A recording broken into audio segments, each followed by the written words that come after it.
The massive radar array at the Arecibo Deep Space Research Center hummed beneath the starlit Caribbean sky.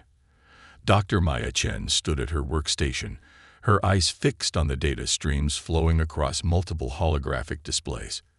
20 years of scanning the cosmos for signals of intelligent life had yielded nothing but static and false positives. Until now. The signal was unlike anything she'd ever seen, a precise, repeating pattern that defied natural explanation. It came from the direction of the Carina Nebula, over 7,000 light-years away, but its strength suggested it originated much closer. Maya's hands trembled as she initiated the verification protocols. "Dr. Wagner, you need to see this," she called out, her voice steady despite her racing heart. The facility's director appeared moments later, his typically pristine lab coat wrinkled from another late night at the office. The old German physicist studied the readings, his bushy eyebrows furrowing. "Impossible," he muttered, but his eyes told a different story. He knew, just as Maya did, that they were looking at humanity's first concrete evidence of an advanced alien civilization.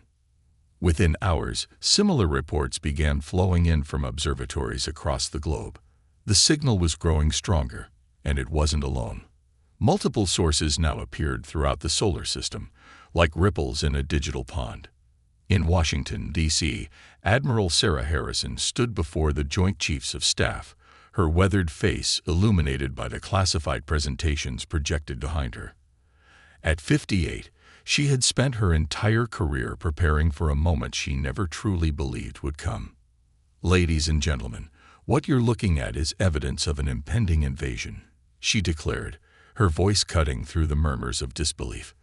"These signals match no known natural phenomena, and their pattern suggests a coordinated military operation. We estimate we have 6 months, at most, before they arrive." The room erupted in chaos, but Harrison continued. "Project Oracle, our quantum computing defense initiative, has already decoded portions of their transmissions. They're not just coming to say hello, they're coming to claim Earth as their own." In the following weeks, the world's governments united with unprecedented speed and secrecy. The Terran Defense Initiative was born, combining the planet's resources and finest minds into a desperate race against time. Deep beneath the Rocky Mountains, in a facility carved from solid granite, Dr. James Cooper led the breakthrough that would change everything. His team had reverse-engineered principles from the alien signals, leading to advances in quantum mechanics that should have taken centuries to develop. "The aliens didn't expect us to decode their communications so quickly," Cooper explained to the assembled military leaders. "Their technology relies on quantum entanglement principles we've only theorized about. But now we understand enough to build our own versions." The prototype vessel took shape in a massive underground chamber. Unlike the sleek ships of science fiction, the TDS Hyperion resembled a massive geometric puzzle, all sharp angles and intersecting planes designed to manipulate quantum fields in ways that bent the fabric of space itself. Captain Michael Torres watched the construction from an observation deck, his dark eyes reflecting the sparks from the welding robots below. At 35, he had commanded the Navy's most advanced submarines, but this would be different. This ship would carry humanity's hopes among the stars. "Quite a sight, isn't it?" Dr. Emily Nash joined him at the window. As the ship's chief engineer, she had designed many of its revolutionary systems. "The quantum core installation begins tomorrow. Once it's online, we'll know if all our theories actually work." Torres nodded, studying the vessel's unusual design. "And if they don't? Then we'd better hope the aliens are friendly after all," Emily replied with a grim smile. The next 3 months passed in a blur of preparation and training. The crew selection process had been brutal. Only those with exceptional mental resilience could handle the neural interfaces required to operate the quantum systems. Torres had lost 2 good officers to interface rejection syndrome before finding his final team. Lieutenant Commander Kai Chen, the weapons officer, had been a child prodigy in quantum physics before joining the military. His understanding of the alien technology proved invaluable in developing the ship's offensive capabilities. Chief Medical Officer Dr. Aisha Patel brought expertise in both traditional medicine and the emerging field of quantum biology, crucial for understanding how the new technology affected human physiology. As the deadline approached, the alien signals grew stronger and more numerous. Quantum distortions appeared throughout the solar system, suggesting their adversaries were conducting reconnaissance. The game of cat and mouse had begun, but the hunters didn't realize their prey had teeth. The day of Hyperion's first test flight arrived with little fanfare. In the control center, Cooper monitored the quantum signatures while Harrison coordinated with space tracking stations worldwide. Torres sat in the neural interface chair on Hyperion's bridge, his crew connected to their stations around him. Neural interfaces active, Dr. Paddle reported from Medical. All crew showing stable integration. Engineering reports quantum core at optimal temperature, Emily added. Ready for drive initiation. Torres took a deep breath, feeling Hyperion's systems through the neural link. The ship felt like an extension of his consciousness, vast and powerful. Control, this is Hyperion requesting permission for test sequence Alpha. Hyperion, you are cleared for test sequence Alpha. Harrison's voice came through clearly. Good luck, Captain. The quantum drive hummed to life, its energy rippling through the ship. Through the neural interface, Torres could feel the quantum fields forming around Hyperion's hull. It was nothing like conventional propulsion.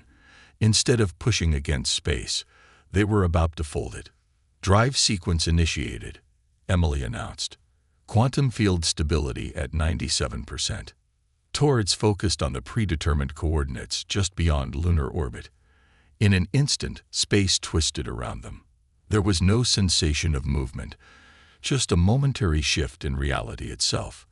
When their surroundings stabilized, Earth was a blue marble in the distance, and the moon filled their forward viewport. The control center erupted in cheers, but Torres's attention was drawn to something else. Through Hyperion's quantum sensors, he detected multiple signatures similar to the original signal that had led to their breakthrough. They weren't alone. Captain. Chen's voice carried a note of urgency. I'm detecting quantum wake signatures approaching the solar system. Multiple contacts, larger than Hyperion. Torres straightened in his command chair. Humanity's first steps into the cosmos had not gone unnoticed. The real test of Hyperion and her crew was about to begin. The alien vessels emerged from quantum space like predators breaking the surface of a dark ocean. Through Hyperion's advanced sensors, Torres watched as 3 massive crystalline ships took up positions just beyond lunar orbit. Each vessel dwarfed his ship, their surfaces reflecting starlight in mesmerizing patterns. Analysis, Torres asked, maintaining his composure despite the gravity of the situation. Lieutenant Commander Chen's fingers danced across his neural interface. Quantum signatures match our intercepted communications. These are definitely our visitors, Captain. Their hull composition is unusual. Some kind of crystalline matrix interwoven with quantum-entangled particles. Their defensive capabilities are likely far beyond our projections. Life signs, Dr. Patel queried from her medical station, her neural link providing real-time biometric data from the crew. Difficult to tell, Chen replied. Their quantum fields are masking conventional scans, but the energy output suggests significant crew complement. The alien vessels maintained their position, seemingly studying the much smaller human ship. Torres felt a mixture of pride and apprehension through the neural network, his crew's emotions bleeding through despite their training. Captain, Emily's voice carried from engineering. They're scanning us. Their quantum pulses are trying to map our systems. Before Torres could respond, a new signal cut through their communications. The alien transmission manifested as a series of complex mathematical equations, translating themselves through Hyperion's quantum processors. Dr. Cooper's voice crackled through from mission control. Captain, we're decoding their message. They're demanding our surrender. They seem surprised to find us here. Torres allowed himself a grim smile. Send our response package. Let's show them humanity doesn't surrender easily. The carefully prepared first contact message launched from Hyperion's communications array. It contained centuries of human history, culture, and achievement, along with a clear statement. Earth and its solar system were under human protection. The alien response came swiftly and violently. The largest vessel's surface rippled, geometric patterns shifting as weapon ports opened along its crystalline hull. Energy began building in patterns that made the quantum sensors scream warnings. Evasive maneuvers. Torres commanded, his neural link allowing him to move Hyperion with thought-speed reaction time. The ship twisted through space as the first alien attack manifested, not as conventional weapons, but as distortions in space-time itself. "They're trying to collapse our quantum field," Emily shouted from engineering. "Rerouting power to compensate." Through the neural interface, Torres felt Hyperion's systems straining against the attack. The aliens had centuries of technological advantage, but they hadn't counted on human ingenuity and determination. "Chen, implement countermeasure protocol Alpha," Torres ordered. "Dr. Patel, prepare for potential quantum field exposure." Emily, on my mark. Initiate the Murphy Gambit. The crew's acknowledgments came through the neural net as pure sensation, determination, readiness, and a touch of fear, all melding into focused action. The Murphy Gambit was a theoretical maneuver, named after the ancient law that anything that can go wrong will go wrong. In this case, they would use that principle to their advantage. As the alien vessels launched another coordinated attack, Torres executed the plan. Hyperion's quantum drive engaged, but instead of a clean fold through space, they deliberately induced a cascade failure in their quantum field. The effect was immediate and spectacular. The collapsing quantum field created a localized distortion that reflected the aliens' attack back at them, amplified by the quantum turbulence. The crystalline ship's perfect formation shattered as they struggled to compensate. "Direct hit on their flagship," Chen reported, excitement bleeding through his professional demeanor. "Their quantum field harmonics are destabilizing." Torres pressed the advantage. "Emily, status on the quantum core." "Holding steady, Captain. The containment protocols are working better than simulated. We can maintain this configuration for another 3 minutes before risking permanent damage." It was enough time. The alien vessels, clearly unprepared for such unconventional tactics, began retreating to a safer distance. Their perfectly coordinated movements became erratic, suggesting confusion or possibly damage to their command and control systems. "They're attempting to regroup," Chen observed. "Their quantum signatures are fluctuating. I don't think they've encountered this kind of defense before." "Captain," Dr. Patel interjected, "I'm detecting changes in their biosignatures.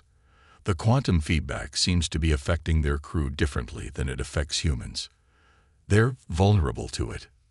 This revelation opened new tactical possibilities, but Torres knew they couldn't press their advantage forever. Hyperion was still outnumbered and technically outgunned. They needed to make this victory count. "Send another transmission," he ordered. "Same package as before, but add our combat data. Let them know that humanity isn't just capable of quantum spaceflight. We can fight back." The message transmitted just as Hyperion's quantum core began showing signs of strain. The alien vessels held their position, their crystalline surfaces rippling with what might have been repair protocols or internal communication. Finally, a new transmission arrived. The mathematical language was simpler this time, almost cautious. Dr. Cooper's translation came through moments later. "They're requesting a cessation of hostilities. They want to talk." Torres felt the tension on the bridge ease slightly, though no one dropped their guard. First contact had turned into first combat, and now possibly first diplomacy. Through the neural net, he sensed his crew's mixture of pride and wariness. "Signal our agreement," Torres commanded, "but maintain combat readiness. Emily, how soon can we execute another Murphy Gambit if needed?" "The quantum core is stabilizing, Captain. We'll be back to full capacity in 17 minutes. The alien vessels remained at their new position, their earlier aggression replaced by what seemed like wary respect. Through Hyperion sensors, Torres studied their damaged flagship, noting how its crystalline structure was already beginning to repair itself. Dr. Cooper, Torres called to Mission Control. Please inform Admiral Harrison that first contact has been established. And tell her that humanity just earned its place among the stars. As the reports flowed back to Earth, Torres couldn't help but feel pride in his crew and his species. They had taken technology they barely understood and not only made it work, but used it in ways its originators hadn't imagined. It was a quintessentially human achievement, turning disadvantage into opportunity through creativity and sheer determination. The alien vessels hung against the star-filled background like massive crystalline sculptures, their earlier menace diminished but not forgotten. Whatever came next, diplomacy, further conflict, or something in between, humanity had proven it wouldn't be conquered easily. The age of Earth's isolation was over, and the galaxy would never be the same. The negotiations took place in neutral space, halfway between lunar orbit and the alien fleet's position. Hyperion maintained a careful distance from the crystalline vessels, its quantum sensors constantly monitoring for any sign of hostility. The alien representatives had agreed to meet aboard a specially constructed quantum-shielded module, deployed between the opposing forces. Captain Torres stood in the module's conference room, accompanied by Dr. Cooper and Dr. Pottle. The alien delegation emerged from their shuttle, tall, crystalline beings that seemed to shimmer with internal light. Their translucent bodies contained complex networks of what appeared to be quantum-entangled particles, explaining their natural affinity for quantum technology. "We are the Crystallex," their leader communicated through a mixture of mathematics and quantum pulses, which Hyperion's systems translated. "Your species has surprised us. This was unexpected." "Humanity often has that effect," Torres replied diplomatically, "though we would have preferred a peaceful first contact." The Crystallex leader's internal lights pulsed with what might have been amusement or irritation. "Your quantum technology is crude, yet you wield it in ways we never considered. How did you achieve this so quickly?" Before Torres could respond, Dr. Patel's medical scanner chirped an alert. Her eyes widened as she studied the readings. "Captain," she whispered, "their quantum signature. It's artificial. These beings have been modified." The Crystallex's reaction was immediate and violent. Their crystalline forms flared with brilliant light, and quantum distortions began forming around them. "You were not meant to discover this," their leader transmitted. "The progenitors will not be pleased." Security protocols activated automatically, raising quantum shields between the delegations. Through his neural link to Hyperion, Torres felt his ship's systems coming to full alert. "The progenitors?" Dr. Cooper asked, his scientific curiosity overtaking his concern. "There's another species involved." "The progenitors uplifted us," the Crystallex leader revealed, their forms still pulsing with agitation. "They gave us quantum technology, transformed our bodies to better utilize it. We are their instruments, seeking other species worthy of improvement." The implications hit Torres like a physical blow. The Crystallex weren't natural enemies. They were tools of some greater power, transformed into quantum-compatible soldiers. Their attack on Earth hadn't been an invasion, but an assessment. "Return to your vessel," the Crystallex leader commanded. "The progenitors must be informed of your capabilities. They will want to study you directly." As they hurried back to Hyperion, Torres's mind raced with the implications of this revelation. Through the neural interface, he sensed his crew's growing unease as the information spread. "Emily," he called to engineering as soon as they were aboard. "What's the status of those modifications you were working on?" "The quantum field inversions are ready," she replied. "But Captain, after what we just learned, these beings aren't our real enemy." "No," Torres agreed, "but they might be our best source of information about the true threat." He opened a channel to Earth. "Admiral Harrison, are you receiving this? Affirmative, Captain. Harrison's voice was grim. All our assumptions just changed. The Security Council is convening now. Your new orders are to gather as much intelligence about these progenitors as possible. The Crystallex ships began moving, their formation suggesting they were preparing to depart. Through Hyperion's quantum sensors, Torres detected complex communications between the vessels. They were reporting to someone. Chen, are you tracking those transmissions? Yes, sir. They're using quantum entanglement to communicate faster than light. The signals are aimed toward the galactic core. Dr. Cooper's voice cut in from the science station. Captain, I'm detecting massive quantum distortions forming. Something big is coming. Space itself seemed to fold as a new vessel emerged from quantum space. Unlike the crystalline ships, this one appeared to be composed of pure energy, its form barely contained within visible space-time. It dwarfed even the Crystallex vessels, its presence causing quantum fluctuations that made Hyperion's sensors struggle to compensate. By all that's holy, Emily whispered through the neural net. The energy readings, that ship could tear apart a planet. The progenitor vessel's arrival changed everything. The Crystallex ships immediately adopted subservient positions, their earlier aggression replaced by what seemed like reverence. A new transmission reached them, but this one bypassed their quantum communications entirely, appearing directly in their minds through the neural interface. The message was clear and terrifying. Your species has shown remarkable adaptation. You will be evaluated for ascension. Torres felt a chill run down his spine. Emily, prep the Murphy Gambit. Chen, load all quantum torpedoes.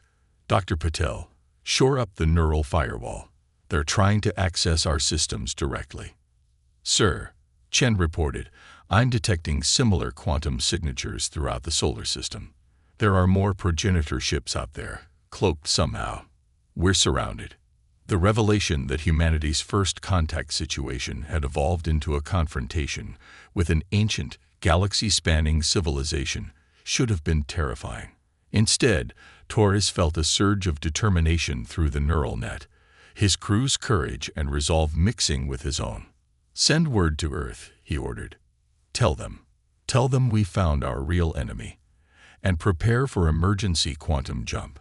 If these progenitors want to study humanity, they'll have to catch us first. As Hyperion's quantum drive spooled up, Torres watched the massive energy construct that was the progenitor vessel. Humanity had stumbled onto something far bigger than a simple alien invasion.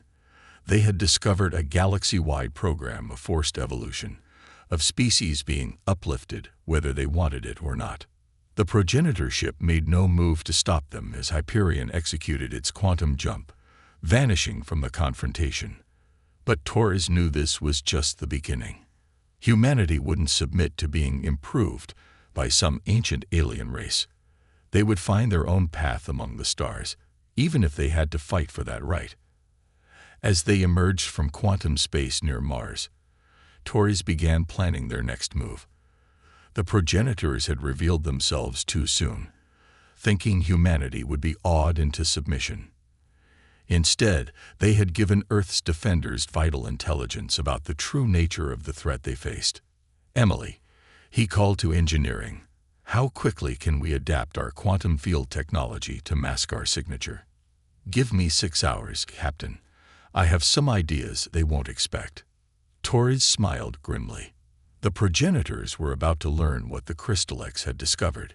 Humans were at their most dangerous when they were underestimated. The war room deep beneath the Rocky Mountains hummed with activity as holographic displays showed the positions of known progenitor vessels throughout the solar system.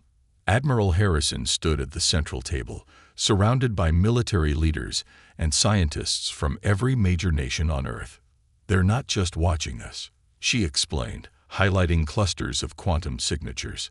They're studying our response to their presence. Every move we make is part of their evaluation. Dr. Cooper manipulated the holographic display, focusing on the data from Hyperion's encounter. The progenitors don't just upgrade species technologically. They physically alter them to interface with quantum mechanics at a fundamental level. The Crystallex are living proof of their methods. And they want to do the same to us. Torres added through the quantum-secured communication link from Hyperion, now hidden in the asteroid belt. But they've made a crucial mistake. They revealed their presence too soon, thinking we'd be overwhelmed by their power. The assembled leaders murmured among themselves until Dr. Emily Nash stepped forward. Her neural interface glowed softly as she connected to the room's systems, projecting her latest findings. "We've discovered something extraordinary about human consciousness," she announced. "Our brains naturally produce quantum effects that the progenitors didn't anticipate. It's why our neural interfaces work so efficiently, and why we can innovate with quantum technology in ways that surprise even them." The revelation sparked intense discussion until Admiral Harrison raised her hand for silence. "We have 72 hours before the progenitors expect our answer to their offer of ascension. Time to show them humanity's real potential." The plan they developed was audacious, relying on the one advantage humans had over their technologically superior adversaries: unpredictability. Hyperion led a task force of 5 newly completed quantum ships, each incorporating lessons learned from the first encounters. They called it Operation Prometheus Unchained, and its goal was nothing less than turning the progenitors' own quantum technology against them. Torres stood on Hyperion's bridge, feeling the enhanced neural network connecting not just his crew, but all 5 ships into a coordinated battle group. The human mind's natural quantum properties, combined with their neural interfaces, created something even the progenitors couldn't fully comprehend. "All ships reporting ready, Captain," Chen announced, his station pulsing with weapon readiness indicators. "Quantum torpedoes modified according to Dr. Nash's specifications." "Dr. Patel, status of the neural shield?" Torres asked. "Operating at full capacity," she replied. "If the progenitors try to access our minds directly again, they're in for a surprise." The task force moved through the asteroid belt, using the natural debris and their modified quantum fields to mask their approach. The progenitor ships maintained their positions around Earth, their energy-based forms rippling with barely contained power. "Remember," Torres transmitted to all ships, "we're not trying to outfight them. We're going to outthink them." The attack began not with weapons, but with chaos. Each human ship activated a different quantum field configuration, creating a complex interference pattern that played havoc with the progenitors' sophisticated sensors. It was like trying to solve 5 different puzzles while each kept changing its rules. The Crystallex ships reacted first, their crystalline forms struggling to adapt to the quantum discord.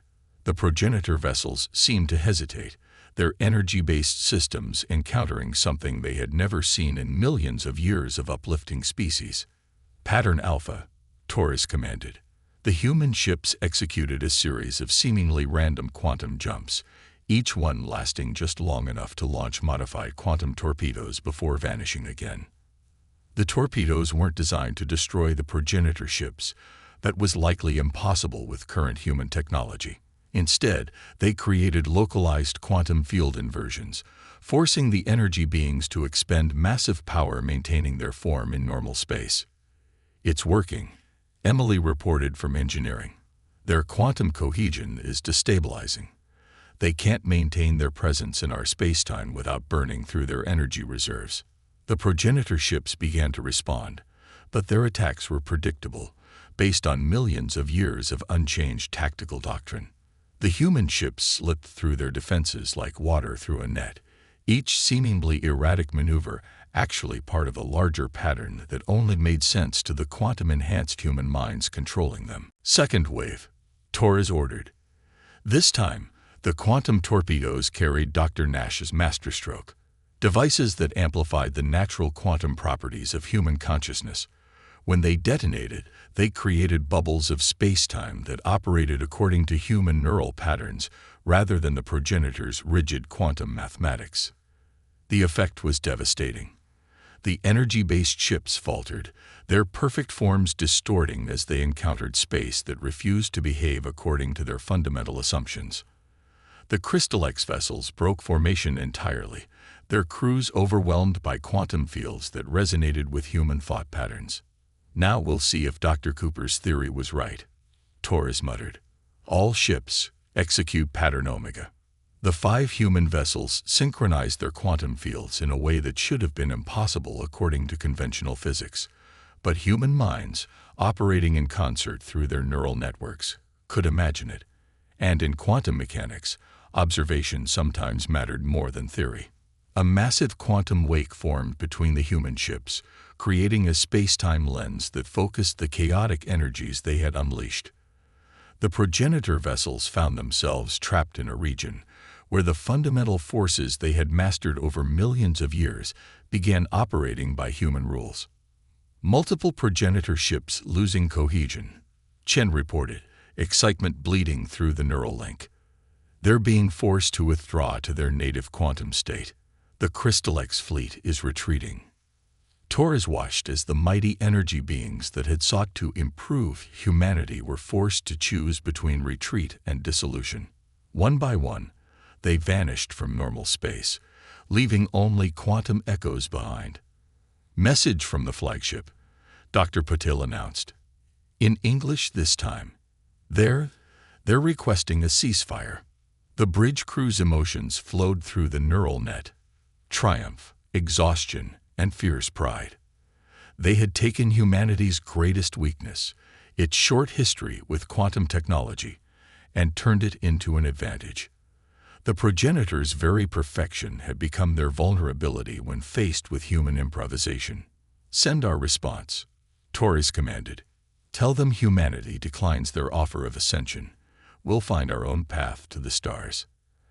As the task force regrouped, Torres felt a deep certainty that this victory would reshape the galaxy. The progenitors had spent millions of years uplifting species to match their own image of perfection. Now they had encountered something they couldn't simply remake, a species whose strength lay in its imperfections, in its ability to imagine possibilities that defied even the laws of quantum physics. The age of forced ascension was over. A new era of human-led innovation was about to begin. 1 month after Operation Prometheus Unchained, Captain Torres stood in a vast chamber aboard the converted Crystal X vessel that now served as a neutral meeting ground. The crystalline walls pulsed with a soft light that seemed to respond to the emotions of those present. Representatives from Earth stood on one side, while delegates from various uplifted species occupied the other. The progenitors themselves manifested as shimmering fields of energy, their presence more subdued than during their first appearance. Their defeat had forced them to reconsider millions of years of assumptions about species development and evolution. "Your victory was unprecedented," the progenitor representative communicated, their energy form flickering with what might have been uncertainty. "In all our time uplifting species, none has ever rejected our guidance so effectively." Admiral Harrison stepped forward, her dress uniform adorned with the newly created quantum service insignia. "Perhaps it's time to consider that forced evolution isn't the only path to advancement. Humanity achieved in months what you spent millennia perfecting. Not because we're superior, but because we were free to imagine alternatives." Through his neural link, Torres sensed the quantum disturbances that indicated the progenitors were communicating among themselves. The Crystal X representatives shifted uncomfortably, their crystalline forms refracting light in complex patterns. Dr. Nash, who had been studying the gathered species through specialized sensors, made a startling observation. "Their quantum signatures are changing," she whispered through the secure channel. "The uplifted species, they're beginning to exhibit human-like neural patterns." Torres understood the implications immediately. Their victory hadn't just stopped the progenitors. It had shown the uplifted species that there were alternatives to their rigid, quantum-defined existence. A Crystal X delegate stepped forward, their form shifting to a more fluid configuration than Torres had previously observed. "We request guidance," they transmitted hesitantly. "Not as subjects, but as students. Your species has shown us possibilities we never imagined." The irony wasn't lost on anyone present. The very beings who had come to uplift humanity were now seeking to learn from them. But it was what happened next that truly changed the course of galactic history. The progenitor representative's energy form stabilized into a more focused configuration. We have existed for millions of your years, guiding the evolution of countless species. We believed our path was the only path to advancement. You have proven otherwise. Dr. Cooper, who had been analyzing the progenitor's quantum signatures, suddenly straightened. Their pattern. It's shifting to match our neural resonance. They're actually trying to understand how we think. The chamber's crystalline walls pulsed with new colors as the progenitor continued. We propose a new covenant, not of uplift, but of partnership. Your species has demonstrated that diversity of development leads to innovations we could not predict. This chaos you embrace, it has value we did not comprehend. Admiral Harrison exchanged glances with the other Earth representatives before responding. Any partnership would have to respect the autonomy of all species. No more forced evolutions. Agreed, the progenitor pulsed. But we offer our knowledge freely to those who wish to learn, as we now wish to learn from you. The negotiations that followed would reshape the galaxy. Earth became the center of a new kind of technological and cultural exchange. The Hyperion-class ships, once built for defense, were repurposed as exploration vessels, carrying human innovation to the stars while learning from the species they encountered. Torres found himself appointed as humanity's first ambassador to the Galactic Council, a new organization that replaced the progenitor's hierarchy of uplift with a collaborative network of species development. 6 months after the first contact that had nearly led to humanity's forced ascension, Torres stood on Hyperion's observation deck, watching Earth's first public quantum shipyard take shape in orbit. Dr. Patel joined him, her neural interface glowing softly. The Crystal X engineers are amazed by our modifications to their quantum technology, she remarked. Apparently, adding chaos to their perfect systems improves efficiency by 30%. Torres smiled. Sometimes the best solutions aren't the most elegant ones. Humanity's gift to the galaxy might just be our ability to think outside normal parameters. Through the viewport, he could see ships of various species docked at the growing station. Some crystalline, some energy-based, and others of designs yet to be classified. Each had come to learn and to teach, creating a synthesis of technologies and ideas that none had imagined possible before. Captain, Chen's voice came through the neural net. The first joint human Crystal X exploration mission is ready for launch. They're requesting your final inspection. As Torres headed to the launch bay, he reflected on how quickly things had changed. Humanity had faced extinction or forced evolution, and instead had found a third path, one that led to a galaxy where diversity of thought and development was celebrated rather than corrected. The exploration vessel waited in its berth, its hull a fascinating combination of crystalline structures and human-designed quantum field generators. Its crew, both human and alien, worked together through a neural interface system that accommodated multiple forms of consciousness. Ready to make history again? Emily asked as she joined him for the inspection, her engineer's eyes already analyzing the hybrid technology. That's the thing about humanity, Torres replied, watching the mixed crew prepare for their mission. We never stop making history. We just keep imagining new ways forward. As the ship launched into quantum space, its wake rippling with possibilities that even the progenitors had never dreamed of, Torres knew that this was just the beginning. Humanity had earned its place among the stars not by following the path laid out for them, but by showing the galaxy that there were infinite paths to the future. The quantum signal that had once heralded an invasion now served as a beacon, drawing species together not for uplift, but for exchange and growth. And in the vast darkness between the stars, humanity's gift for chaos and creativity continued to light new ways forward, proving that sometimes the best way to advance wasn't to follow the established order, but to imagine something entirely new. The age of forced ascension was over. The age of infinite possibilities had begun.